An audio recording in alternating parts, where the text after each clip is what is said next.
trying to say something? I can't think what I'm trying to say.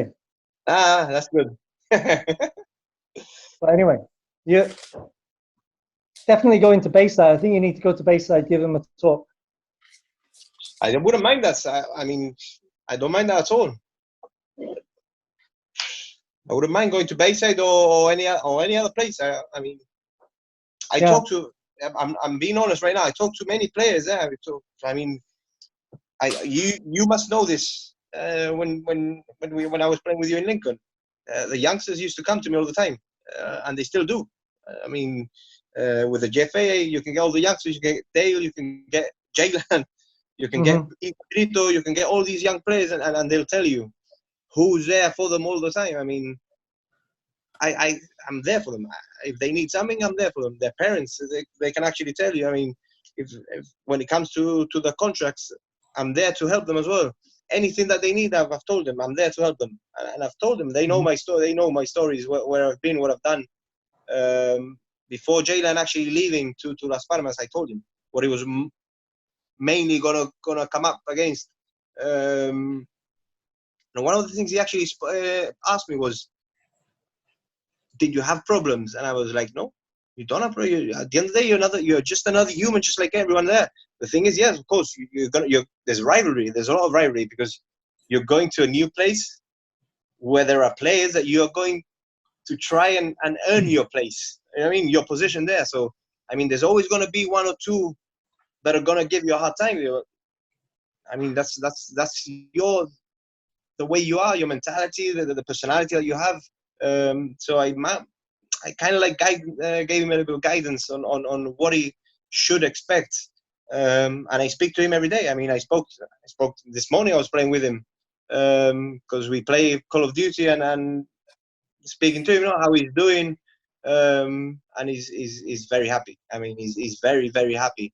He's being treated very well. The organization there, he says, is first class. He's staying in a house with other friends, as he's called them, because now they are friends. At the beginning, obviously, you go there and they're new, but they become friends. So he's very happy. I mean, he's actually dying to go back. It's tough. It's tough because Christmas time, he was only given 1 or 2 days. New Year, he wasn't able to come over to Gibraltar. And now he's happy because he's home with his grandmother, his parents and stuff. But he says he misses it. He actually misses it. And it's what I've told him. If you're born for it, you're going to miss it all the time. If you don't have it, you're going to miss it. I mean, it's like Lee said yesterday, training 4 times a week with Lincoln before. They used to do it. Why? Because it's in our nature. I mean, it's what we are. It's us. You can't force someone to like something. You can try, but if you don't like something, you don't like it. I mean, you can try food. If you don't like it, you don't like it.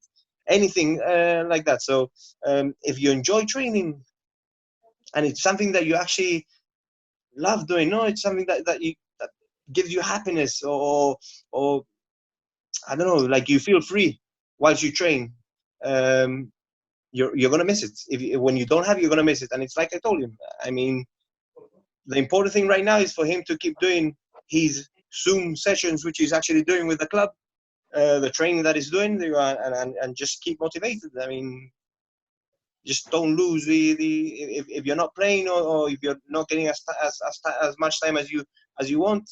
I mean, this is not a process where you will start playing from day 1 till day 10. No. You need to be patient. You have to earn your respect.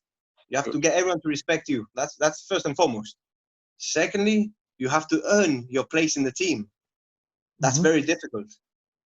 And then thirdly, you have to earn your spot on the first 11. That's even more difficult. But the thing which I told him, and I've told every other young player, is not getting there. That's where you go wrong. Because you can get there. You can, of course you can. You can train every day, you get there. It's maintaining yourself on that first team, on that first 11. There. It's being able to week in, week out, day in, day out, compete and make yourself and motivate yourself as best as you can to be on the top. I mean, I can just give you relevance to when I played in La Verona. I mean, any physical trainer that I had, any trainer that I actually had in La Verona can actually tell you. I used to be the one who, when we used to go running and we used to do the sprint work or the ladders or anything that you wanted to include with the physical aspect, I used to be on the first 1, 2, or 3. Why? Because I used to push myself. That's the kind of person I was.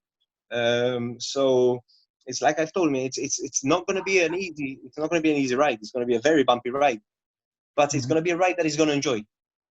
He's going to enjoy it because he's going to learn loads of things throughout this ride. And I've told him, I mean, just keep your head up. He's an amazing guy. TJ the same. I mean, they're both great guys. But if I were to say that, I think Jalen will have a very, very, very good career out of football. That's what I think. Yeah, I agree. And also an important thing he has, like you had when you were younger, and you still have it, the desire. Is the fire, exactly. The fire in the belly, the desire, the hunger. There are players who unfortunately fall on the wayside, and I'm not just talking in Gibraltar, I'm talking everywhere. They just fall on the wayside because they don't have that fire in the belly. The hunger's gone. I'll mention one which I came across, Ravel Morrison. Ravel Morrison at the time was likened as the best player to come out of Man United since the class of 92. And where is he now? He's on the scraphead. He got surrounded by the wrong type of people, and he got loads of opportunities. He never made it. And him and Pogba, in those days at that Man United under 21, they used to tear on their own teams to shreds, week in, week out. Now they're both aged 27. I mean, I think Sheffield United gave him another chance. He's ended up in Scotland, and it's difficult. But I agree with every word that Joseph has said, and I think Jalen has an excellent chance because of that. He's got the hunger, the desire, and the maturity. I think it's just 17, turning 18. He speaks to you. 18 turning 19. He's 18 19 in November. He speaks to you like as if he had the on his shoulders a 24, 25-year-old. But the thing is, he's got a big head on his shoulder. That's why. Thank you for that one. Yeah, but look, at least we're still producing the talent. The talent's always been there in Jib. Neil, if I can actually mention something, there's a lot of talent here in Gibraltar. A lot of talent, whether it being in football or in other sports. I mean, there's the talent here in Jib is amazing. It's amazing. I mean, I obviously talk about the football side because that's where I am. That's where I am located, and that's what I do. Yeah. And I mean, I've seen players. The thing is, it's like Kenneth says, no, they need the proper coaching. If they don't have that proper coaching at this start of age, or 14, 15-year-olds, if they don't have that proper coaching, yeah, it's going to be very difficult for them to evolve. I mean, it's not only. I mean, they will still be very good players, but the word is evolve. Will they evolve to what they potentially can? Can I just bring in a subject now? Maybe it's a bit taboo, and maybe Mick can help me with this one. In Jib, we're slightly fortunate and not fortunate because most of the kids are brought up by maybe their dads, and then the dad takes over the team. Happened to me. Is there? I mean, I don't know whether there's an ideal age, but maybe when they get onto the big pitch in under 12s, that really they shouldn't be coached. I mean, I'm not saying that all dads have got favouritism towards their own child, But you're talking about coaching, but we've got to bring the coaches in somewhere, haven't we? You come from a small team, under 5s, you go to about under 10s. When you get to about under 10s, surely that's when we sort of like need to try and bring in the proper coaching to be able to develop everybody further. What do you think, Mick? Yeah, for sure. I mean, I think there's a lack of coaches, a lack of coaching professionals, if you want to call it that, in Gibraltar. People who are kind of dedicated to coaching. We've always got by with the parent coach, and clubs at the grassroots level have always encouraged parents to get involved, because it's difficult to find enough people to run teams and to coach teams. And well, let's face it, we couldn't afford it before, could we either? Not part of, part of UEFA. We couldn't afford to pay for coaches anyway. No, I mean, we can't pay for. I don't think it's really an option for clubs to pay for coaches for their grassroots teams. But we have to have enough people interested in those clubs to go on to get coaching qualifications at level 1, level 2, or UEFA B, that kind of level, so that the level of coaching, even if you are the parent, I mean, it's going to be difficult in such a small place to avoid grassroots football teams being coached by parents. It's going to be difficult to avoid that. But get those parents to the level, to a level 2, a UEFA B level, which means that they're passing on that they're actually good coaches, and they can pass on that to all of the kids. Admittedly, one of the kids in the team might be theirs, but they're benefiting the whole team because they have a decent qualification. I think we're struggling with coaching in Gibraltar. I don't think we've got. You can never have enough coaches, but I think we're understaffed in terms of coaches, and there has to be a more. It's one of many things that we should be promoting, coaching courses, coaching. I don't know how we do that. How we do that better, how we get more people interested, because we've tried many times to increase the number of coaches, and it's proved to be difficult. To be fair, that is one of the GFA initiatives at the minute. I mean, the last couple of years there have been quite a lot of people pushed through level 1s. Yeah. I'm thinking. I mean, a lot of people, they've had to get minimum qualifications in order to, and I think they've been stricter in establishing that, you know, every team has at least a level 1 coach with a recent enough qualification to run the team. But I think the next step is to get those who've got the level 1 to get to the level 2, and the ones who've got a level 2 to get them into the UEFA B, and to progress it so that there's a coaching pathway, just the same as there's a player pathway and an international pathway, whatever. So, you know, there's all of those mechanisms have to be put into place a little bit more by the authorities, really, and we have to help them, or whoever's involved in football has to make that possible.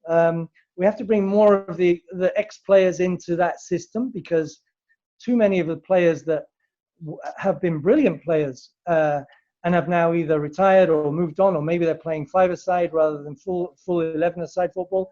And when players like Lee or Roy or Joseph move out, decide they don't want to play football anymore, they have to be kept into the coaching system. They have to be kept in the team frameworks, the national team frameworks, so that they can pass on all of this knowledge and this expertise to the players who are coming through. Because that experience, you cannot lose that experience just because people lose interest, or there isn't a lack of attention is being paid to that. So have you taken your level 1 yet, Joseph? I haven't been able to, Neil, to be honest. I took on a team for Lincoln under 5s 2 years ago. I started with the under fives, and I had Shori. Yeah, I remember. Craig. I had Craig as my second one, Number two, as my wingman. well, they've carried it on. They've carried it on. He's carried it on with Bradley Avellano, yes. Exactly, because yeah. I couldn't. I mean, Well, with you're my still, shift you're still work, fully committed to football anyway. that's the problem there, Neil. That I'm working now. I'm currently working shift work, so it's very difficult to balance things. You know what I mean? I'm actually when I train with Lincoln, maybe if we train 4 times a week, I might just be able to go 1, or sometimes I might be able to go 3. It depends on the week. Obviously, because I am who I am, I have to train. So I keep myself fit and I train. If I only go once a week, the 3 other days which I don't go, I'll train at work. Yeah. So if I don't train at work, I'll go with Latino, or I'll ask our physical coach, what do you want me to do? And he tells me, well, you should do this, this, and this. And as soon as I finish work, I'll do it. Or at lunchtime, I'll do it. That's another thing. But as Mick said, as soon as that's my idea, that's the way I'm going to think. As soon as I have the chance or I have the time, I'm going to do them. Because when it comes to time that I won't be able to play anymore, I'd like to show or give what I've learned to other players. I mean, that's why I got the under fives, but I couldn't carry on this commitment. You know what I mean? I already have 2 commitments, 3 commitments, which is my work, my family, and football. So, I mean, coaching as well was a bit difficult. So, but I will do it. I will do it for sure.